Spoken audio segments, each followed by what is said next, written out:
환경에 의한 환경을 위한 이야기를 듣습니다. 여기는 지피지기 초대석입니다. 안녕하세요. 팟캐스트 지피지기 초대석입니다. 대한민국 곳곳에서 환경을 위해 힘쓰고 계시는 분들을 모시고 진솔한 이야기를 나눠봅니다. 네, 안녕하세요. 지난주부터 함께하게 된 패널 이다경입니다. 반갑습니다. 다경쌤, 지난주부터 하셨는데 소감이 어떠신가요? 지난주부터 해서 그런지 오늘은 조금 더 편안한 마음으로 임할 수 있을 것 같고요. 또 기대되는 초대 손님이 오셔가지고 잔뜩 기대를 하고 있습니다. 아, 기대한 거 맞으시죠? 네. 제 목소리에 설렘이 느껴지지 않으시나요? 그러면 초대 손님을 위해서 오늘 빠르게 댓글 소개 먼저 하고서 초대 손님 모시면 좋을 것 같은데요. 다경쌤, 네. 댓글 소개 좀 부탁드립니다. 댓글 소개해 드릴 텐데요. 유튜브에 진우일 님이 목소리가 너무 좋아요 라고 달아주셨고요. 또 보니비 님이 좋아요 하트 이렇게 달아주셨습니다. 이게 요존님이겠죠? 제 목소리는 아니고 쌤도 뭐. 그럴 수 있지만 네. 네, 저희 모두를 말하시는 거 그쵸, 아닐까요? 네. 주어가 없으니까 저희 좋게 받아들이도록 하겠습니다. 감사합니다. 네, 감사합니다. 네. 네, 그리고 플로에서 집콩남 님이 안녕하세요. 20곡의 컨텐츠로 크리에이터 활동을 하고 있는 집콩남입니다. 좋은 오디오 잘 듣고 가고 팔로우도 하고 갑니다. 제 채널도 한번 놀러와 주세요. 네, 이렇게 홍보를 저희 홍보를 또 홍보 아닌 홍보를 하고 가셨는데 한번 놀러가 드립죠. 네, 그 집콩남님의 채널에서도 한번 홍보해 주시면은 좋을 것 같습니다. 네, 그럼 오늘 방송 광고 듣고 오늘 초대 손님 아주 귀한 분 모셨는데 빨리 좀 모셔보고 이야기하도록 하겠습니다. 지금은 기후 비상사태입니다. 기후 위기에 대응하기 위해서 재생에너지 중심의 경제 시스템으로 시급히 전환해야 합니다. 재생에너지는 탄소 중립을 위한 중요한 해결책입니다. 우리나라의 재생에너지 전환을 위해서는 여러분들의 관심이 필요합니다. 지금 바로 인터넷 검색창에 그린피스 기후를 검색하시면 쉽게 캠페인에 대해서 알아보실 수 있습니다. 네, 오늘 지피지기 초대석에는 은기환 기후 투자자님이 자리해 주셨습니다. 안녕하세요. 네, 반갑습니다. 제가 여기에 다 나오게 됐네요. 네, 먼저 청취자분들에게 자기소개 부탁드립니다. 예, 안녕하세요. 제 이름은 은기환이고요. 이름을 좀 기억하기 쉽게 말씀드리면 제 이름이 기환인데 기후와 환경 이렇게 해서 기환이라고 하면 센스. 예, 기억을 좀 잘하실 것 같고 네. 아까 소개해 주실 때 기후 투자자라고 말씀해 주셨는데 제 스스로 이제 그렇게 부르고 다닙니다. 그러니까 투자를 업으로 하는 전문 투자자, 펀드 매니저인데 특히 이제 기후 위기에 더 이제 고려를 하면서 투자를 하려고 애를 쓰고 있고요. 그래서 제가 이제 운영하고 있는 이제 하나 그린이어로 펀드를 이제 운영한 지 거의 2년 정도 되었습니다. 그리고 이제 하다 보니까 그리고 작년에는 또 이런 걸 좀 알아주셔가지고 올해 펀드 매니저 상도 받고 그래서 이제 기후 이제 고민하면서 투자를 하고 있는 사람이다. 이렇게 기억해 주시면 좋을 것 같습니다. 네, 저희가 정말 대단한 분을 모셨는데요. 은기환 차장님이 유튜브 방송이랑 강의 등 다양한 곳에서 기후 투자자로 활동하고 계시는데 어쩌다가 투자자 중에서도 기후 투자자로 활동하게 되신 건지 궁금합니다. 그러니까 사실 여기 지금 그린피스 방송에 나와서 굉장히 설레고 좀 영광이라고 생각하는데 이제 이 영향을 많이 받았고요. 그린피스 채널이나 이 활동 영향을 받았고 그 특별히 이제 지난주까지 방송 계속 하셨던 이제 김지석 쌤 영향을 많이 받고 이제 개인적으로도 알고 지내고 되었고요. 그런 영향을 이제 종합적으로 받고 이제 하다 보니까 제가 이제 투자를 하다가 이렇게 하면 안 되겠다라는 걸 깨닫고 이제 열심히 더 하게 됐습니다. 그린피스 지식 채널의 찐팬을 여기서 만나네요. 네, 그렇습니다. 제가 예전에 댓글을 몇 번 썼는데 초기에 그거를 이제 몇 번 소개해 주신 적도 있었고 정말요? 네, 그리고 보니까 저번에 고일 방송 때도 제 얘기를 짧게 언급을 해주셨더라고요. 그래서 맞아요. 제가 뭐 제 개인 SNS에도 기후와 뭐 이런 얘기를 많이 올리고 있고 투자 관련해서도 뭐 종종 얘기를 하니까요. 뭐 관심 있으신 분은 제 이름 검색하시면 페이스북에 검색하면 되나요? 예, 제 이름 그냥 검색하면 나왔어요. 예. 네, 저희와 인연이 깊은 은기환 차장님. 네, 초대해 주셔서 고맙습니다. 그렇다면 차장님께서는 기후위기에 대해서는 어떻게 관심을 갖게 되셨는지도 조금 궁금해요. 그러니까 그 계기가 조금 거슬러 올라가자면 저는 사실 과학 이런 데 관심이 많았었거든요. 그래서 이제 그냥 뭐 취미 삼아 그냥 뭐 쉴 때 이제 과학 관련 팟캐스트나 이런 거 듣다 보니까 이제 거기서 이 심각성을 기후에 대한 얘기를 좀 하고 이제 특히 뭐 과학계에서도 이제 기후에 대해서는 지금 이제 거의 다 합의된 사실이잖아요. 그렇죠. 네. 네, 이제 그렇다는 거에 더 조금 충격을 받았고 그리고 이제 IPCC 당시 1.5도 특별 보고서 그 내용을 이제 알게 되면서 좀 많이 또 관심을 갖게 됐던 것 같습니다. 저희 그렇다면은 본격적으로 좀 기후 금융이라든지 기후 투자에 대해서 좀 이야기를 해보려고 하는데요. 기후 투자자로서 ESG 투자에 대해서 좀 간단하게 설명해 주시면은 감사하겠습니다. 아, 예. 이 ESG라는 말을 아마 많은 분들이 언론이나 이제 이런 통해서 많이 들으셨을 것 같아요. 실제로 ESG 투자를 뭐 해보려고 시도하셨을 수도 있고. 근데 이제 이 ESG라는 이 투자 새로운 어떤 그 기법이라고 해야 되나? 투자 철학에 대해서 약간의 논란이 있습니다. 최근에. 그래서 그거를 조금 간단하게 좀 말씀을 드려보고 싶은데 이렇게 쉽게 얘기하면 특히 이제 기후위기 관심 있으신 분은 기후를 좀 신경 쓰는 투자일까? 좀 착한 기업에 투자하는 것일까? 뭐 이렇게 이제 생각하실 수가 있는데 실제 그 ESG 투자의 그냥 사실 시작을 따져보면 이제 그런 것과는 좀 거리가 멉니다. 약간 리스크 관리를 하기 위한 새로운 투자 어떤 프로세스에 조금 더 가까워서 이게 실질적으로는 딱 투자 결과물을 봤을 때 아마 여러분들 조금 혼동을 겪을 수도 있다.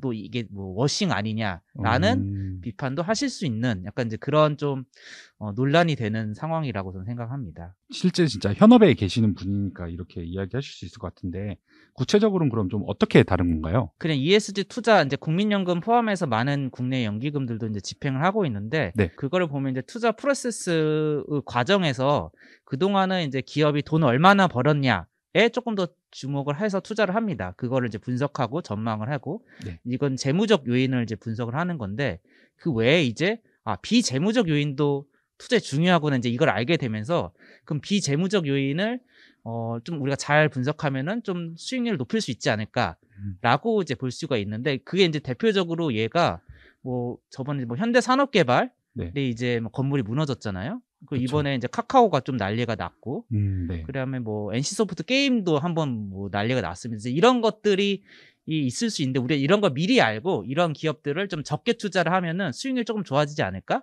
뭐 이런 생각으로 시작을 하게 된 겁니다. 그렇다 보니까 그냥 이제 이 투자 요소를 고려하다는 정도의 수준이거든요. 그래서 꼭 기후위기에 관련된 것만 고려하는 것도 아니고 다양한 어떤 요인을 고려를 하는 것도 있고 그리고 이제 이런 투자 비재무적 요인을 고려를 하는데 말 그대로 고려만 하는 거여서 반영만 하는 거여서 뭐 예를 들어 이제 내가 투자 비중이 그냥 인덱스 펀드 기준에서 비중이 뭐 10% 투자를 한다 예를 들면 근데 ESG가 좀 안 좋다 그러면 10%가 아니라 한 5% 적게 투자하는 것만으로도 ESG 투자라고 볼 수가 있습니다. 그래서 아예 투자를 하지 않는 것이 아니고요.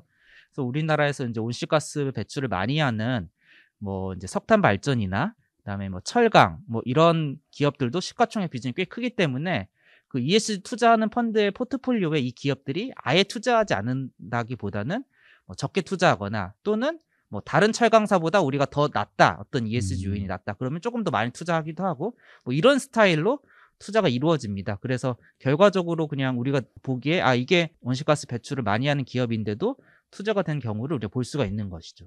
약간 리스크 관리의 측면에서 그러면은 접근을 하는 거라고 볼 수도 맞습니다. 있겠네요. 그래서 리스크 관리의 측면이고 그다음에 아예 이제 온실가스 배출 많이 하는 기업을 무조건 투자 안 한다라고도 볼 수가 없고 근데 이런 의미 말고 이제 일반적으로 그냥 많이 느끼기엔 아마도 온실가스 감축하는 그런 임팩트 여기서 얘기하는 임팩트는 결국에 재생에너지 또는 전기차, 2차 전지 뭐 이러한 것들에 좀 노출이 많이 된 곳에 투자하는 걸 아마 ESG라고 생각을 많이 하실 것 같아서 그래서 이 ESG라는 개념이 이 두 가지 개념이 좀 혼재가 돼 있어서 이걸 좀 분리를 해야 되고 이제 이게 혼재돼 있다 보니까 많은 오해와 많은 논란이 최근에 특히 이제 미국 유럽에서도 이제 벌어지고 있는 상황입니다.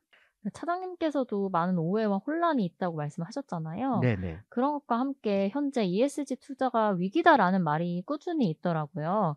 이것에 대해서는 은기현 차장님께서 어떻게 생각하시나요? 네, 그래서 본질적으로 아직까지는 그 내재된 어떤 뭐 논란 요인이 분명히 있긴 합니다만 이게 제가 아까 서두에 말씀드렸던 그런 ESG 투자든 아니면 이제 임팩트를 강조하는 투자든 이게 둘 다 이제 필요한 방향이고요. 더 강조될 방향인 것은 확실합니다. 그래서 제가 생각하기엔 조금 더 나은 방향으로 가고 있는 중이고 지금 뭐 이를 개선하기 위한 많은 움직임이 있어요. 이제 많은 평가 기준들이 있는데 그거를 정리를 하려는 과정이고 또 이걸 이제 공시를 하려는 움직임도 강해지고 있고요. 그래서 제 생각에 그동안은 이제 이런 투자를 안 해도 될 정도 괜찮았는데 이제 이거를 하지 않고 과거로 돌아가기에는 이미 제가 생각엔 세상이 너무 많이 망가져 버려서 이제 뭐 과거로 돌아가진 않고 네. 이제 조금 더 나은 ESG 투자 그쵸. 방향이 될 것이라고 기대를 하고 있습니다. 미국 같은 경우에도 이런 ESG 관련해가지고 논란이 있나요? 사실 이제 이건 이제 기본적으로 ESG의 내재된 속성 때문에 벌어지는 일들이고 미국에서는 약간 이제 정치적으로 특히 이제 공화당이 주지사인 이런 주에서 특별히 정치적으로 이제 이용을 하려고 정쟁화시키는 도구로 이제 최근에 특히 이제 이런 얘기를 많이 했고 전 세계에서 가장 큰 자산운용사인 블랙락이 아마 이 방송에서도 언급을 했었던 것 같아요. 그 블랙락 레리 핑크 회장이 이제 투자자 서한도 이제 뭐 ESG 중요하다, 기후 중요하다 이런 거 얘기도 했었고 해서 블랙락이 좀 나름 해보려고는 하고 있는데 이 블랙락을 두고 이제 이런 주들에서 우리 주의 어떤 공적 기금은 블랙락에 맡기지 않겠어. 아까 이런 식으로 리스트를 올리고 했던 움직임들이 있어요. 근데 최근에 그 이제 대응이 나오고 있는데 결과적으로는 제 생각엔 그냥 이거는 뭐 약간 찻잔 속의 태풍 비슷하게 될 것 같은 게 이 공화당 주지사가 소속된 주의 그 기금의 규모가 민주당 주지사 예를 들어 이제 뉴욕이나 캘리포니아 같은 게 가장 큰 주죠. 경제적으로도 크고 이런 주에 대비해서는 훨씬 적습니다. 그러니까 블랙락 입장에서도 그냥 뭐 돈을 잘 벌려고 하는 것 뿐이거든요. 근데 이제 뭐 규모가 작은 데보다는 규모가 큰 데를 더 신경 쓰겠죠. 그래서 아마 블랙락에서도 ESG를 최근에 다시 강조를 하기도 했습니다. 그래서 이런 거는 그냥 뭐 있을 수 있는 일이고 미국의 이제 중간 선거를 앞두고 있어서 벌어진 일이고 뭐 이게 큰 흐름을 뭐 거스른다 이렇게 보고 있지는 않습니다. 큰 흐름이라고 말씀을 해주셨는데 사실 이 청취자분들이나 기후금융에 관심이 있어가지고 좀 알아보신 분들이라면은 가장 이제 궁금한 질문이기도 할 것 같아요. 결국 이 ESG 투자가 돈이 될까? 요거에 대해서 좀 궁금해 하실 것 같은데 실제로 이 ESG 투자로 이런 수익 실현 같은 것들이 가능할까요? 네. 그래서 저도 이게 많은 질문을 받는 주제이기도 하고 그리고 제가 이제 처음에 저희 회사에서 이런 펀드를 이제 만들자라고 얘기했을 때도 많은 분들이 이제 이게 돈이 될까? 팔릴까? 이제 이런 뭐 의심도 그 당시에는 좀 있었고요. 뭐 여전히 이제 항상 저희가 만나는 고객들도 이제 그런 질문을 많이 하시거든요. 근데 일단 그 연구 결과가 나온 것들이 꽤 많이 있습니다.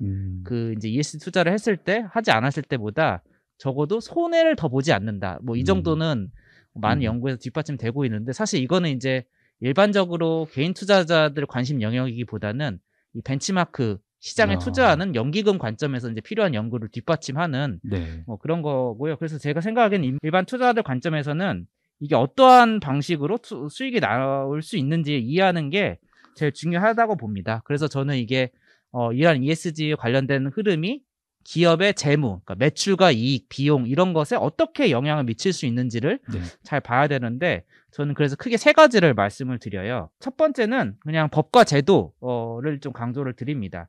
그래서 이게 탄소세, 배출권 거래제 이런 거 이제 잘 아실 것 같은데 이러한 제도가 있을 수 있다는 게. 근데 이게 정착이 잘 되면은 온실가스 배출량이 곧 그냥 그 자체가 돈입니다.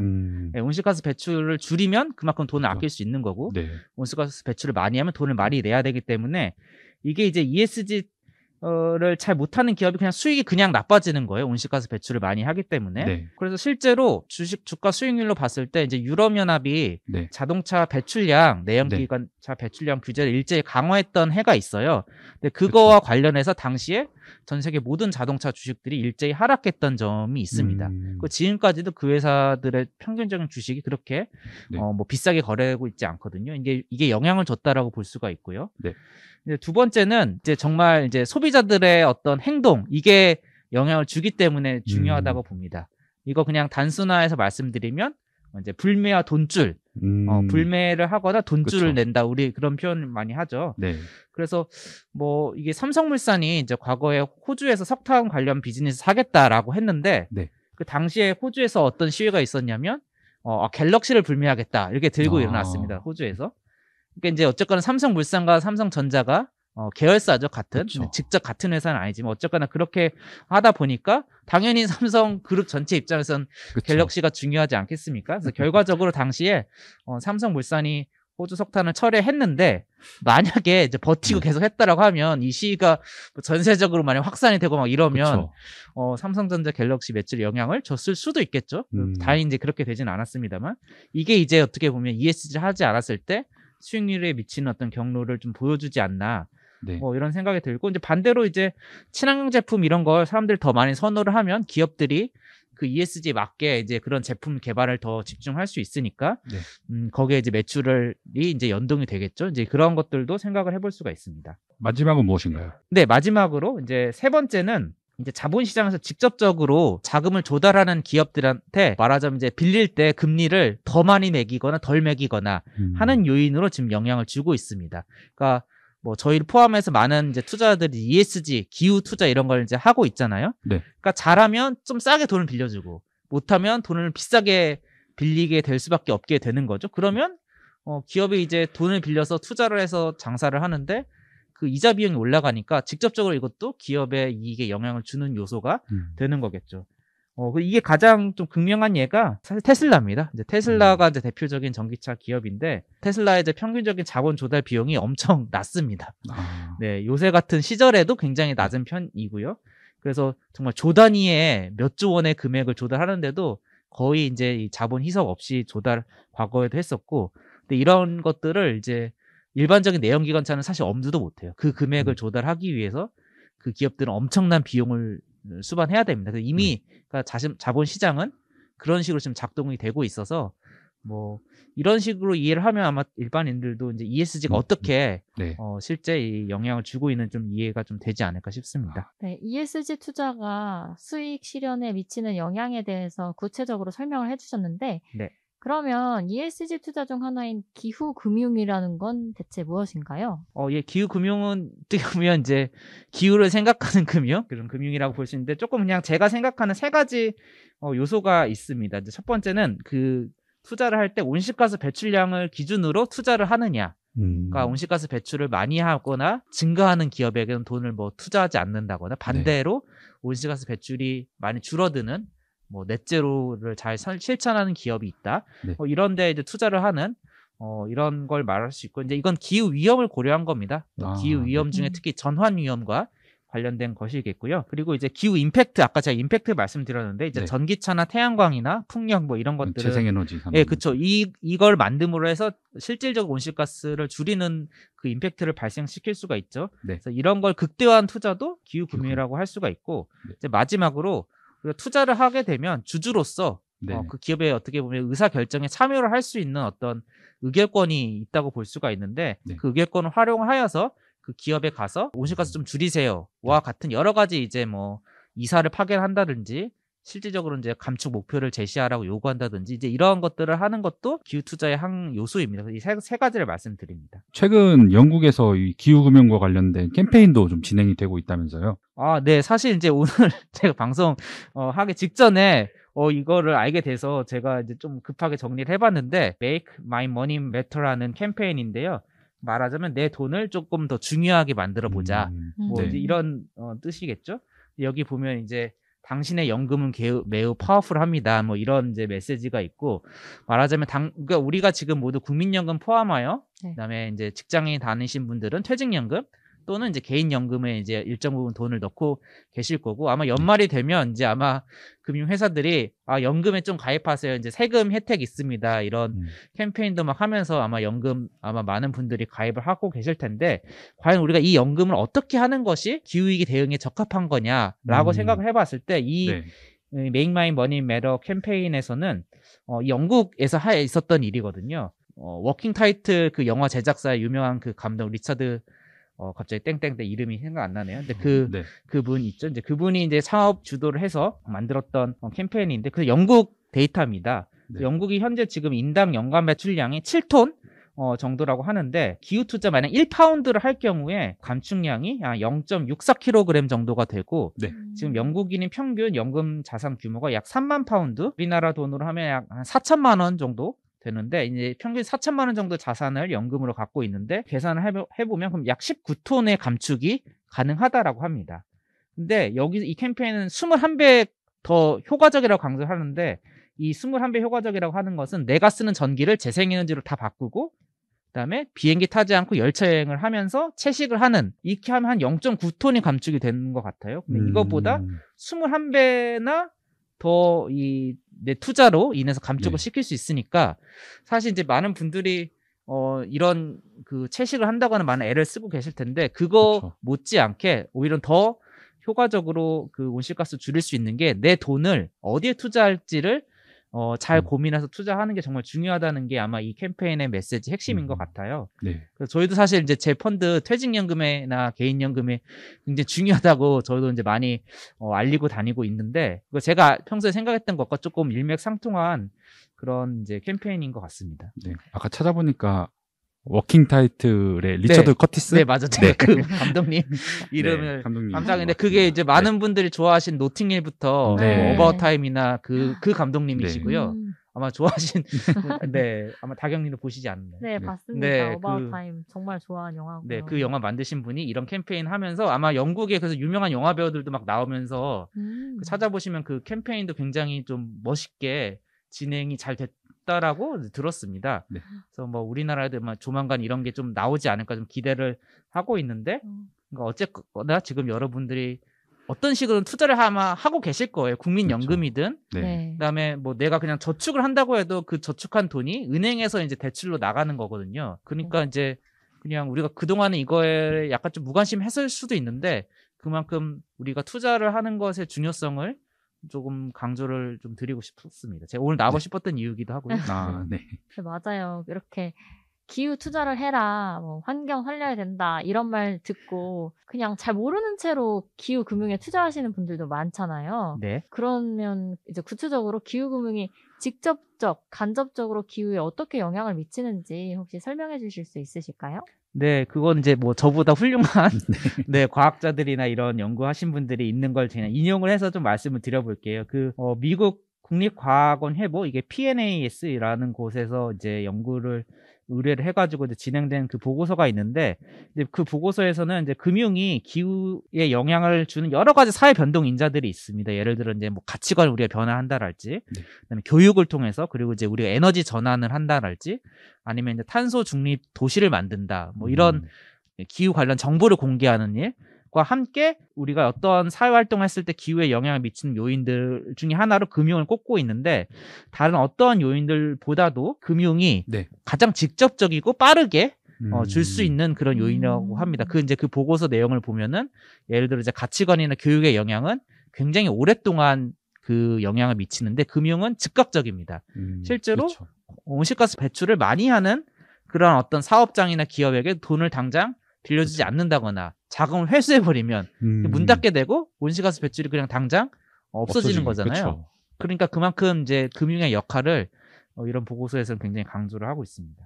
그리고 이제 제가 세 가지로 또 정리를 합니다. 이 기후 금융이 어떻게 기후에 영향을 미쳐서, 그러니까 기후위기 대응에 도움이 되는 그 경로를 또 세 가지를 저는 이제 말씀을 드리는데, 첫 번째는 우리가 이제 재생에너지를 포함해서 ESS, 전기차 이제 이러한 것으로 전환을 해야 된다는 건 잘 아실 텐데, 이러한 것들의 특징이 있습니다.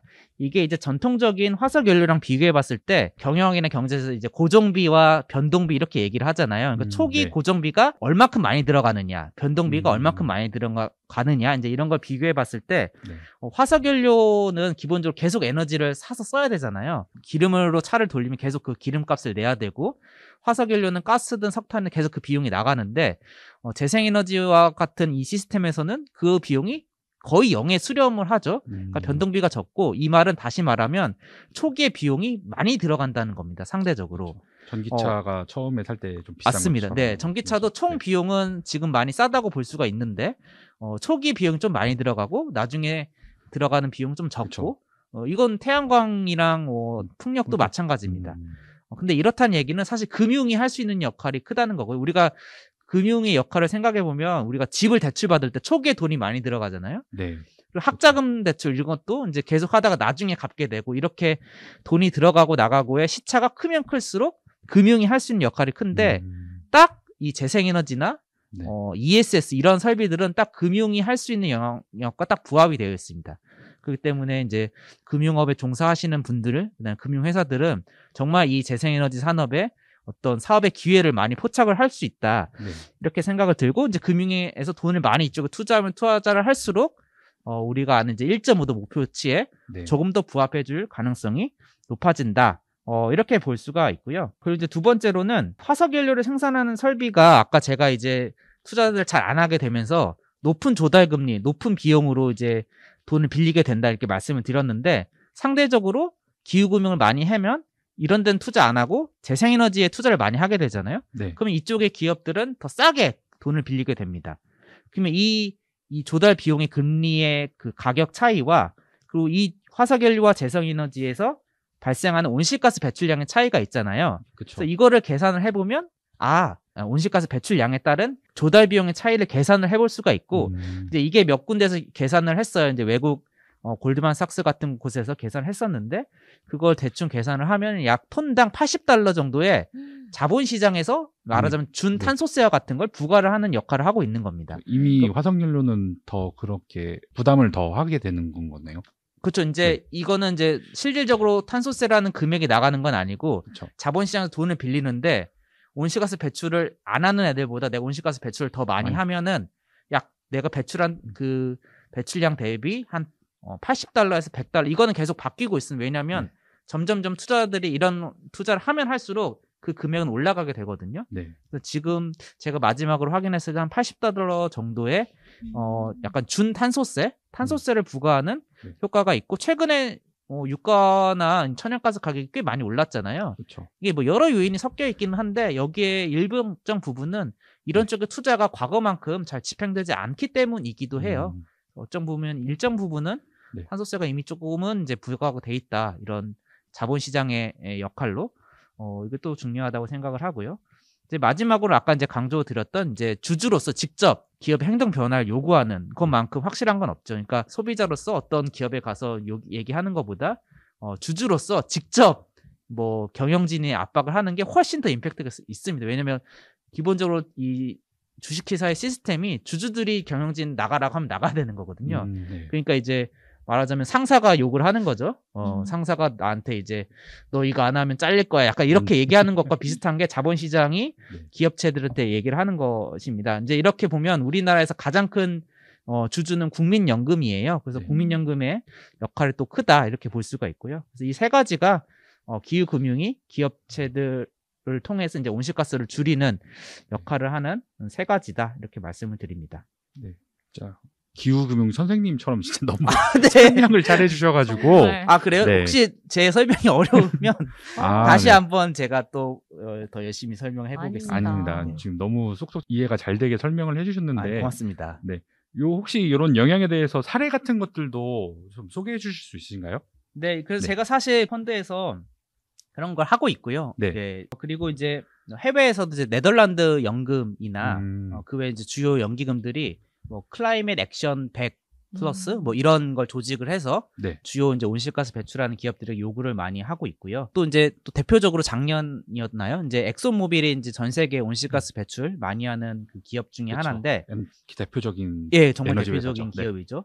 네. 근데 여기에 이제 엔진 넘버원이라는 그런 헤지 펀드에서 기후 위기 대응을 잘하는 어떤 그 사람을 이제 주주 제안으로 이런 사람을 임원으로 임명하자라고 이제 주주총회 때 제안을 했는데 사실 이 펀드는 그렇게 지분이 크진 않아요.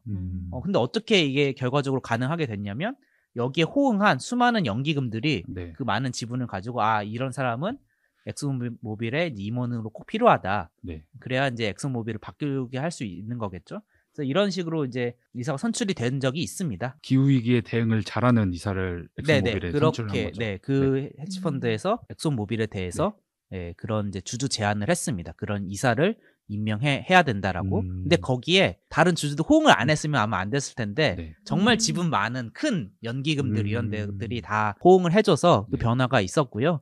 물론 그 이후에 지금 제가 관찰했을 때 아직 뭐 엑소모빌이 막 엄청난 그런 변화가 아마 그 안에서 힘든 싸움이 있지 않았을까 이런 생각은 드는데 어쨌거나 이제 그런 의미 있는 어떤 하나 이정표이지 않았나 이런 생각이 듭니다. 네, 차장님이 해외 사례들에 대해서 좀 소개를 해주셨는데요. 우리나라에서도 기후금융이 영향력을 발휘한 사례가 있을까요?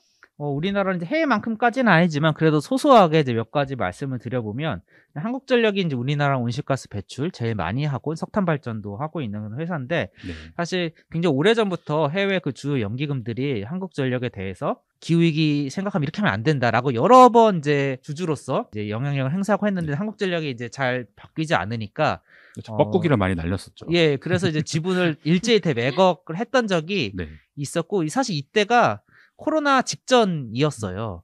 예, 물론 그 이후에 코로나 때문에 주가가 많이 빠졌는데 네. 사실 당시 국내에서는 한국전력에 대한 이익 전망이 좀 긍정적이었거든요. 당시에 이제 뭐 원재료 가격이나 이제 뭐 네. 원전 가동률 등등 해서 당시 이제 찾아보면은 이제 한국전력 이익이 오를 거야라고 국내 투자자들은 다소 생각하고 있었는데 당시 해외에서는 그것보다 이 석탄 발전을 많이 하는 게 문제다라는 이유로 많이 팔았고 그래서 이제 주가가 오히려 흘러내렸던 적이 있고요. 네. 그리고 이제 블랙락이 레드핑크 그 서한은 이제 여기서도 소개가 된 적이 있다고 알고 있고 그렇죠. 네. 이제 많이 이제 이쪽 관심 있는 분들은 잘 아실 텐데 실제로 이제 블랙락이 국내의 큰 기업들의 의미 있는 주주 지분을 갖고 있습니다.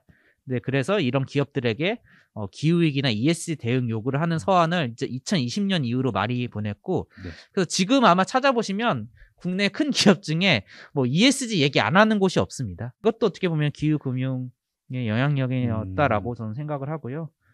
그리고 이제 저도 이제 크지 않은 펀드를 운영하고 있습니다만 LG 에너지 솔루션 같은 기업에게 이제 아리백 하는 거를 많이 요구를 했었고 이제 이건 공개적으로 요구한 건 아니고 이제 그 기업과 미팅에서 계속 요구를 하고 있었고 그래서 결과적으로는 뭐 저도 이제 LG 에너지 솔루션 지금 아리백을 하게 되었는데 약간의 이제 뭐 0.1% 약간의 영향을 예, 그렇게 했고 그 외에도 이제 제가 다 여기서 말씀 못 드리지만 제가 이제 주로 기업 미팅을 하면은 중요한 기업은 아리백 얘기를 하고 그다음에 산업 전환이 중요한 기업에게는 뭐 이런 얘기도 하고 해서 계속 그 기업의 경영 전략 변화나 온실가스 관련된 정보를 공개하는 뭐 이런 것을 강조를 하고 있습니다. 아직 성과로 드러난 건 많지 않습니다만 그래도 열심히 애를 쓰고 있다. 네, 이렇게 말씀드립니다. 기후금융의 최전선에서 일하시는 발로 뛰시고 네. 계시죠. 네. 사장님하고 네, 아직 힘은 크지 않습니다만 열심히 하고 있습니다. 네. 요렇게 그 기후금융으로 인해 가지고 좀 기후 위기를 고려한 경영이나 뭐 아리백 같은 것도 지금 변할 수 있도록 이렇게 노력을 해주고 계신데 그럼 반대로 약간 개인이 기후 위기를 좀 심화시키는 기업에 투자할 때는 이런 것들이 어떤 영향을 미치고 어떻게 좀 바뀌고 있는지 그런 것들도 알려줄 수 있나요? 만약에 이제 그런 기업에 투자했다 그러면 사실 네. 간접적으로는 이제 온실가스 배출을 했다. 저는 이제 그렇게 생각을 하고요. 네. 네. 네. 저도 사실 입사하기 전에 구입한 주식들이 몇 가지 있는데요. 그렇군요. 네. 생각해보니까 굉장히 온실가스 배출에 기여를 하고 있는 회사더라고요. 그래서 굉장히 들어오고 너무 찔려가지고 당장 팔고 싶지만 너무 파란색이라 지금 이러지도 저러지도 못하는 상황인데. 네. 그러면은 전 궁금한 게 온실가스 배출이 좀 늘어나게 되면서 좀 투자 같은 것들이 철회되고 좀 제대로 투자를 못 받는다 그렇지 이런 걸로 인해 가지고 좀 곤란해진 기업들 이런 것들도 있을까요? 네, 그러니까 이게 이제 일반 투자들이 뭐 채권을 투자하거나 이런 건 흔치가 않고 보통 이제 주식을 많이 하는데 실질적으로 네. 기업들 입장에서는 채권으로 자본 조달을 굉장히 좀 많이 하고요. 이 채권 시장에서 이제 최근에도 석탄 발전 관련해서 이제 투자를 하지 말아라 이런 캠페인이 있었고 네. 그 캠페인을 이제 투자하는 저희 같은 이제 자산 운용사나 보험사 이런 데 대상으로 많이 캠페인이 있었고요. 그 영향이 분명 있었던지 이제 삼척 블루파워라고 이제 우리나라 이제 마지막 신규 석탄 화력 발전이 지금 이제 가동을 앞두고 있고 공사를 한창 하고 있는데 네. 여기에 이제 회사채 조달을 작년부터 계속 진행했는데 여러 번 계속 돈이 모이지 않았어요. 이제 과거 같으면 이 발전 사업이 굉장히 안정적이고 네. 좀 높은 금리가 보장이 돼 있기 때문에 나름 괜찮은 투자처 중 하나였을 텐데 투자를 한 1조 원 정도 시작했지만 결과적으로는 이런 영향으로 네. 한 2,300억 가량이 미달이 났고 이렇게 되면은 이거를 이제 중개를 했던 네. 말하자면 이제 부동산 중개소 업자 이런들이 다 떠안게 됩니다. 이제 여기는 증권사들이 떠안게 돼서 뭐 결과적으로 이제 돈은 이제 됐지만 그들이 이제 모집하게 됐지만 그만큼 어려워졌고 금리도 아마 최초에 계획했던 금리보다는 더 높은 금리로 하게 됐다. 이제 이렇게 말씀드리고요. 주식시장에서는 뭐 여러 사례 중에서도 아무래도 좀 친근할 수 있는 건 이제 전기차와 내연기관차들의 그 변화가 아마 많은 분들 잘 아실 텐데, 실제 주식시장에서도 내연기관차를 주로 만드는 기업들의 그 주가는 굉장히 낮게 평가되어 있습니다. 이게 보통 주식시장에서 PER이라는 걸로 평가를 이제 비교를 하게 되는데, 뭐 5배가 채 되지 않은 굉장히 싸게 거래되고 있고요. 이거는 네. 이제 1년에 버는 이익과 그 시가총액의 비중이 5배 정도 된다는, 네. 뭐 이건 차이가 있습니다. 대충 그 정도 되고 있는데, 그만큼 이제 전망이 좋지 않다는 뜻입니다. 왜냐하면 보통 기업들은 이제 10배 이상에서 거래되는 기업도 굉장히 많거든요. 근데 이제 전기차에 집중해서 전기차만 만드는 기업들의 평균적인 그런 PER, 밸류에이션은 뭐 20배, 30배가 넘어가니까 확실히 더 좋게 평가를 받고 있고요. 이렇게 차이가 나면 내연기관차를 만드는 기업들이 주식시장에서 이제 자금 조달을 하려고 할 수도 있는데, 네. 이 정도 주가에서는 그렇게 원활하게 자금 조달을 하기가 어렵고, 만약 해도 주가 충격이 굉장히 크게 나타날 수 있고 해서, 뭐 이거는 이제 투자 철회까지는 아니지만 그만큼 이미 어려움을 겪고 있다고 볼 수가 있습니다. 네. 너무 재밌는 얘기를 계속 해주시고 계셔서 귀에 쏙쏙 들어오는데요. 근데 최근에 지구가 여러 소식으로 좀 어지러운데요. 그쵸. 기상이변도 많이 일어나고. 여러 소식들이 많이 들리죠. 네. 네, 안타까운 소식들이 많이 들리는데, 지구를 살리려는 재생에너지 전환, 전기차 전환으로 물가 상승이 일어났다는 말까지 있는데, 이게 네. 사실인가요? 이게 뭐 특히 작년부터 뭐 그린플레이션이 뭐 어렵게 한다, 이제 이런 뉴스도 꽤 많이 나왔고, 우리나라 네. 이제 경제 언론이나 이런 데서. 그래서 뭐 일정 부분은 뭐 그런 측면이 아예 없는 건 아닙니다. 이제 있기는 한데, 사실 지금 진행되고 있는 물가 상승 원인이 제가 이제 다시 정리를 해봐도 정말 많아요. 막 코로나19와 관련된 뭐 영향도 있고, 최근에 이제 전쟁도 일어나고, 그리고 이제 미국에서 보면 이제 은퇴 연령 사람들이 너무 많아져서 네. 은퇴는 많이 하는데 신규로 노동 공급이 잘 적게 되니까 이제 여기서 인건비 상승이 일어나고, 근데 이런 것까지 다 뭐 기후와 관련된 것은 아니잖아요. 이제 굉장히 복합적이다. 일단 이거는 말씀드리고요. 진짜로 이제 기후와 관련된 요인을 따져보면은 나중에는 아마 탄소세를 부과한다랄지, 그리고 이제 기후의 물리적 위험, 뭐 이런 것들까지도 고려가 되면 잠재적으로는 물가가 오를 수는 있겠지만, 지금이 이게 나타나고 있지는 않습니다. 현실적으로. 사실 그냥 냉정히 봤을 때는 이제 유가나 뭐 화석연료 가격들이 크게 올라간 것에는 여기 적절히 투자를 안 했거나 못했기 때문이기는 해요. 그건 당연하죠. 이제 공급이 적고 수요가 있으면 가격은 오르게 돼 있는데, 그럼 과연 이게 이제 뭐 기후금융이나 ESG 때문만이냐라고 말하기도 조금 애매한 것이, 실제 이런 걸 생산하는 기업을 이제 오일 메이저라고 하는데, 이 오일 메이저들의 투자한 주주들이 요구를 하는 게, 예, 화석연료 투자하지 마, 뭐 가스 투자하지 마 말고 재생에너지 투자를 해라고 이렇게 요구를 한다라기보다는, 그냥 성장도 없을 거고 이제 여기 뭐 앞으로 전망이 좋지 않으니까 여기에 계속 투자하진 말고 그냥 그거 우리한테 배당이나 줘. 그래서 배당을 굉장히 많이 요구를 합니다. 이런 식으로 하고 있기 때문에, 이런 식으로 하면서 투자가 많지 않은 측면도 굉장히 많거든요. 그러니까 이게 직접적으로 ESG 때문이냐라고 보기에도 조금 애매한 측면이 있고, 저는 그렇게 생각합니다. 그러니까 약간 전혀 거짓이다라고 말하기는 어렵지만 굉장히 확대해서 하나의 원인으로 좀 몰아가는 것이라고 보고요. 이 재생에너지 전환, 에너지 전환 때문이라고, 물가 상승이 이런 것 때문이라고 하는 거는, 그리고 좀 더 강조하고 싶은 거는, 오히려 적극적으로 이렇게 에너지 전환을 해야지 장기적으로는 물가를 안정화시킬 수 있다라는 그런 연구도 이미 사실 다 나와 있습니다. 그 중에 하나가 이제 유럽 중앙은행에서 그 기후 스트레스 테스트 보고서가 나온 게 있습니다. 이게 작년에 나왔는데, 뭐 기후 스트레스 테스트는 이제 기후위기가 심각해졌을 때 그 임팩트가 어떻게 금융에 영향을 미치는지를 전망을 한 보고서고요. 물론 굉장히 장기적이기 때문에 뭐 우리가 꼭 이렇게 된다 이렇게까지 볼 수는 없겠습니다만, 그래도 하나의 어떤 예시로서는 볼 수가 있는데, 여기에는 이제 뭐 질서 있는 전환, 그다음에 무질서한 전환, 그리고 뜨거운 세계, 이런 세 가지 시나리오인데, 뜨거운 세계가 말하자면 에너지 전환을 하지 않았을 때고, 질서 있는 전환이 에너지 전환을 잘 했을 때, 이러한 시나리오인데, 그 세 가지 시나리오 중에서 장기적으로 에너지 가격이 가장 안정적인 거는 질서 있는 전환을 했을 때 장기적으로 에너지 가격이 낮아집니다. 이게 이제 굉장히 30년 이상의 전망이기는 해요. 이 보고서를 보면. 네, 이 보고서에서도 한 지금부터 5년 정도는 전환기에 가격이 오를 것으로 되어 있습니다. 그러니까 지금 벌어지는 일들을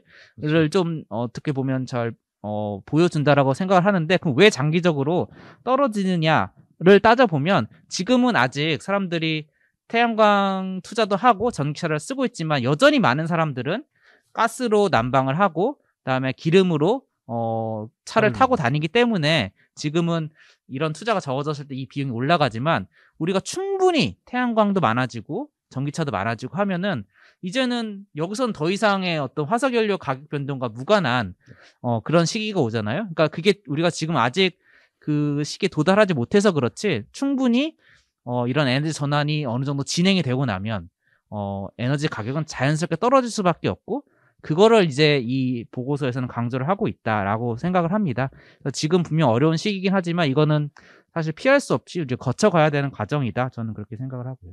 네, 그러니까 지금은 일단 과도기적인 단계이기 때문에 그럴 수 있다라는 말씀이십니다. 전환기라고 네, 생각을 전환기. 하고요. 네. 그래서 이제 일시적으로는 가격이 오를 뿐이고, 그렇다고 이거를 안 하면 그렇죠. 나중에 가격을 잡을 수는 없거든요.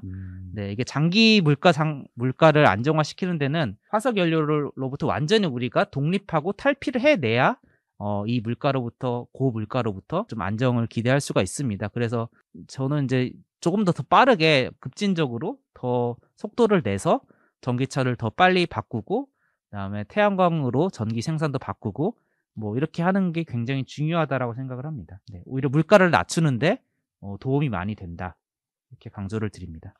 네. 그러면 기후금융에 관심 있는 사람들에게 추천하는 콘텐츠나 참고할 만한 책, 채널이 있으시다면 조금 소개해 주실 수 있으신가요? 네, 제가 사실 오늘 많은 말씀을 좀 드린 것 같은데, 네.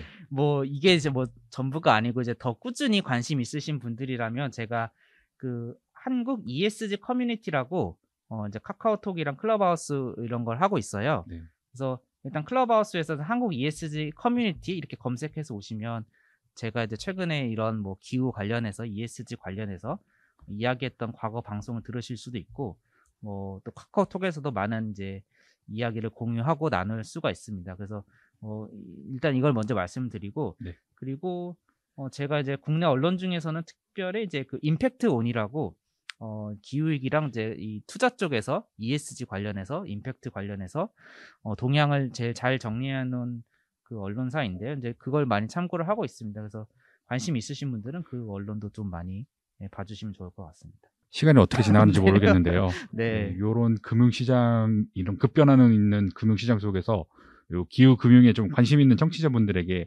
해드리고 싶은 조언이 있으신가요? 네. 그래도 아마 이 방송을 들으시는 분들은 이제 네. 기후위기에 대해서는 많이 관심이나 인식은 있을 거라고 보고, 또 기후도 중요하지만 투자가 왜 중요한지를 조금 짧게 말씀을 드리고 싶은데요. 뭐 아마 이제 투자를 어떤 식으로 이제 하고 계시는 분도 있을 거고, 그렇지 않은 분도 있을 텐데, 제가 생각하기에 투자는 이제 어떻게 보면 선택이 아니라 이제 필수라고 생각을 합니다. 이제 마치 우리가 건강한 게 어떤 행복의 어떤 필요 조건이다, 이렇게 많이 생각하잖아요. 네. 마찬가지로 투자가 정말 필수적인 이유는 우리가 근본적으로 죽을 때까지 일을 해서 돈을 벌 수 없기 때문인 거거든요. 네. 그러니까 뭐 저도 지금 돈을 벌고 있고 많은 분들이 직장도 다니시고 하시겠지만, 우리가 뭐 80년, 90년까지 산다고 하면 그때까지 일을 한다는 건 사실 좀 상상하기가 힘들죠. 언젠가는 우리가 은퇴를 하게 되고, 은퇴 이후에도 우리의 삶은 좀 지속이 되는 게 굉장히 일반적인데, 그때 우리의 필요한 돈을 얻기 위해서는 당연히 저축 또는 투자를 해야 되는 거고, 그거는 돈을 버는 기간에 일정 부분 내 노후를 위해서 남겨둬야 되는 건 너무나 이제 당연하다라고 생각을 합니다. 그럼 결국에 투자를 네. 어떤 식으로 하긴 할 텐데, 근데 아마 나는 하는 거 없어라고 생각하시는 분도 있을 것 같아요. 이제 마치 이제 주식이나 코인, 뭐 부동산 이런 데 이제 직접 투자를 하지 않으면 나 투자를 안 하는 것 같아라고 이제 생각하실 수도 있지만, 네. 실제로 이제 앞서 말씀드린 그 연금으로 보면은 이제 다 국민연금 또는 퇴직연금 이렇게 이제 직장인분들은 있을 가능성이 있고, 또 그렇지 않다라고 하더라도 내가 은행이나 보험에 또 돈을 넣고 있다면 그것도 사실은 투자인데, 네. 특히 이제 은행 보험이나 뭐 국민연금 뭐 이런 것들은 여기서 이제 화석연료에 투자를 한다고 해도 우리 개인 입장에서는 사실 어떻게 직접적으로 컨트롤할 수가 없는 그런 성격의 것이거든요. 네. 그래서 제 생각에는 이제 법적으로 반드시 해야 되는 그런 연금이 아니라면은 가급적이면 내가 컨트롤할 수 없는데 돈을 넣는다기보다는 내가 아까 이제 말씀드린 이제 뭐 영국의 그런 캠페인처럼 직접 기후에 집중할 수 있는 곳을 좀 찾아서 뭐 그게 이제 뭐 주식이 됐든 또는 펀드가 됐든 또는 다른 어떤 형태든 그런 쪽에 좀 적극적으로 하는 게 온실가스 감축에 큰 도움이 된다. 어쨌거나 투자는 우리가 하긴 해야 되니까. 네. 그래서 이걸 좀 강조를 드리고요. 특히 이제 지금이 2022년인데 우리가 이제 은퇴 시점이 각각 다르시겠지만 사람마다 또는 10년 뒤, 20년, 30년 뒤 만에 이렇게 은퇴 시점이 있다라고 하면 점점점 시간이 지날수록 기후 위험은 이제 커지게 되겠죠. 어떤 식으로. 근데 특히 이제 물리적 위험도 커지고 그리고 온실가스 배출량과 관련된 위험도 커지게 될 겁니다. 그래서 기후 위험을 고려하지 않는 10년 이상의 장기 투자는 저는 매우 위험해질 수밖에 없다. 이렇게 생각을 하면서 그래서 이제 여러분의 연금을 이제 기후 투자를 좀 시작을 해보면 어떨까? 이걸 좀 마지막으로 말씀을 드립니다. 네, 오늘 은기환 차장님의 조언을 잘 새겨듣고 앞으로는 네. ESG 금융, 그렇죠. 기후 네. 금융에 관심을 갖고 종목을 잘 살펴보도록 하겠습니다. 네, 그럼 오늘 좋은 말씀 해주셔서 너무 감사드리고요. 저희는 방송 광고 듣고 마무리하도록 하겠습니다. 그린피스 자원봉사를 만나고 자원봉사가 재밌어졌다. 그린피스 자원봉사 함께하고 좋은 변화가 시작됐다. 플라스틱 제로 해양보호부터 기후위기 대응까지 그린피스 자원봉사자는 환경보호 메시지를 널리 알리기 위한 다양한 캠페인을 함께 만들어갑니다. 지구를 위한 긍정적인 일을 시작하고 싶으시다면 지금 바로 검색창에 그린피스 자원봉사를 검색해 자원봉사자로 등록하세요. 네, 벌써 1시간이 뚝딱 지나간 것 같은데. 정말 빠르게 손살같이 지나갔어요. 네, 오늘 방송 어떠셨나요? 재밌었고요, 저도 방송. 근데 이렇게 얘기를 하니까 뭐 좋았고 사실 저도 예전에 막 기후 우울증 굉장히 심각하고 뭐 이랬었는데 네. 그리고 이제 제가 운영하는 펀드를 이제 이런 식으로 하고 기후에 좀 관련 있게 하면서 좀 많이 좋아졌고 제가 아까 그 Make My Money Matter 이거 캠페인에서 이제 4천만 원을 기후 투자를 하면 네. 이제 온실가스 감축이 이제 19톤 뭐 이렇게 얘기를 해줬는데 제가 운영하고 있는 펀드로 계산해 보니까 제가 운영을 하면 한 38,000톤 정도의 온실가스 감축을 하는 그런 펀드다라고 생각을 해도 되겠더라고요. 그 펀드에 따르면. 그래서 이제 그렇게 하다 보니까 좀 만족도 있고 그래서 여기까지 나와서 말씀을 이제 많이 드리게 됐는데 재밌었고 기분이 좀 좋네요. 네. 저희가 더 감사합니다. 감사합니다. 네. 다경쌤은 어떠셨나요? 네, 저도 너무 재밌었고 나중에 또 투자를 위해서 은기환 차장님께 은밀히 연락을 드려야 되는 건 아닌지 그런 언제든지 생각을. 저는 네. 열려 있고요. 네. 네, 연락 주시면 돼. 그리고 또 못다한 얘기가 있으시면 저희 프로그램 또 한번 나와주셔서 또 재밌는 얘기 많이 해주시면 더 좋을 것 같아요. 알겠습니다.